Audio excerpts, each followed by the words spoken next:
This village is well known by us Zelda fans, and it has been seen in a ton of games. However, it also changed a lot. And today we're going to take a look at its history and theorize why it changed from game to game, and what happened to it, especially after the timeline split.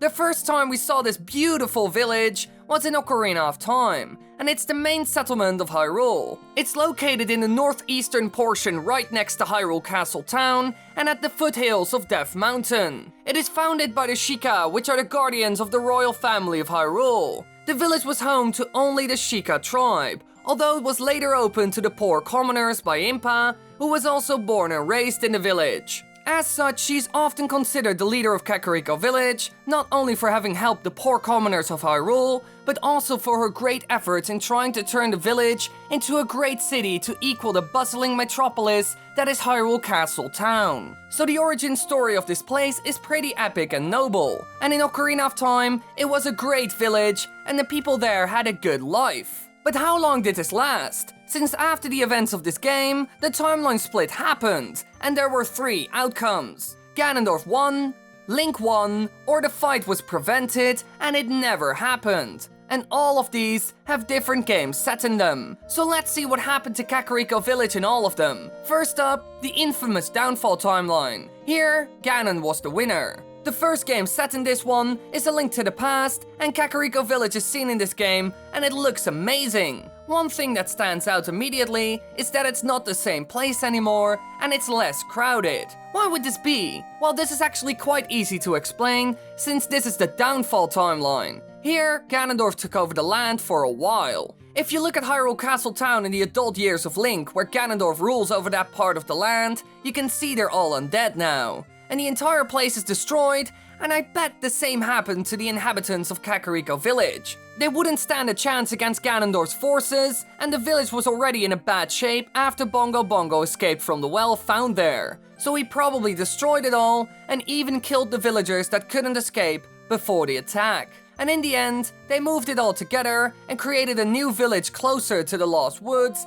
instead of Death Mountain. Now on to the next timeline, the child one. Here, Link prevented the fight by warning everyone, and a war broke out because of it. Ganondorf and his Gerudo army ended up losing, and he was sent to the Twilight Realm. Now the first game here is Twilight Princess, and in this game, KAKARIKO village is located in the Eldin province, right below Death Mountain, and just southeast of Hyrule Field. It has several homes, as well as a bomb shop, an inn, a sanctuary, a spring, a graveyard, and a hot spring. Now the village is in the right location. It's close to Death Mountain, but there's also another KAKARIKO village. In the game, there's a place known as the Hidden Village, but when translating the Hylian language there, 2 big billboards say, "Welcome to Old KAKARIKO." So some people think that this place is KAKARIKO village from Ocarina of Time. Now, this is possible, but we can't really be sure. What it comes down to is that there are multiple options to what could have happened here. First, the Hidden Village is the old KAKARIKO, and they abandoned it because of war, or because of the volcano. However, the volcano doesn't make a lot of sense, since the other village is also extremely close to Death Mountain. But a war would be a legitimate reason. It's completely in ruins, and moblins took over, so maybe they scared the villagers away, and this would probably be Ganondorf's work. Second, it could be that this village was created when Impa opened KAKARIKO village for the public. It might be that the sheikah still wanted their own village, and because of this, made the Hidden Village. Both these options have problems with them, and if any of the two is the real KAKARIKO, then it must have changed a lot. One piece of evidence to keep in mind is that Impa, the only person left in the Hidden Village, says that her name comes from the Great One who built this village so long ago. And the only name that comes to mind is Impa, but she didn't create this village. She only opened it to the public. So it's a bit tricky here. I covered this topic more in depth in another video before. I will link it in the upper right corner, so you can watch it later if you want. Now on to our last timeline, the adult one. Here, Link won the fight, sealed Ganon away, and then left, ending up in the child timeline. So there's no hero here. And at some point, Ganondorf broke the seal and attacked Hyrule, and there was no one around to help them. Because of this, the people prayed to the gods for help. They eventually decided to flood the world and seal Ganondorf and his army beneath the waves. Now most people would say that the village was flooded and everyone simply drowned or got to higher ground. I assume they would do the second. But there's also another option, Windfall Island. This can be supported geologically as Kakariko village was located on a high hill. Dragon Roost Island, which is near Windfall, could relate to Death Mountain, and Kakariko village was near Death Mountain, making Windfall a possible relocation site of citizens who escaped the Great Flood. And they also have a few shared notes in their background music.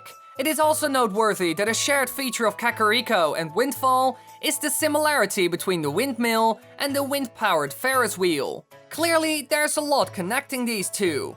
However, would this hill that it's on really be high enough, or did they relocate? If you look at Dragon Roost, then you can see that it's not that big, way smaller than Death Mountain, and Kakariko is near the bottom. Could it be that the gods helped them with this, since they constructed people to go to a hilltop, so they clearly wanted to save them?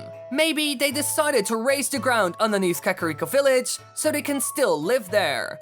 Something similar must have happened to the Great Deku Tree as well, since he can't move, and he stands in the lowest point of Kokiri Forest. This would also explain why Windfall has a windmill, since it was a leftover from Ocarina of Time, and over time, it just changed. The gap between the two games is a couple of 100 years at least, so they could have also relocated. So as you can see, the future of Kakariko Village was a bit uncertain at times, but now we at least have an idea of what could have happened. Hey everyone, I'll be going to Summer in the City in London this year together with my editor, Commonwealth Realm and Thiefbug. The event is from the 4th to the 6th of August in the London Excel, and we'll even have our own Zelda panel on Sunday, so come to the event and hang out with us. Link to the event's website is in the description. Thanks for watching everybody, I just returned from Belgium, it was tons of fun, I took a lot of pictures, I'll put them on Instagram and Twitter, so be sure to follow me there.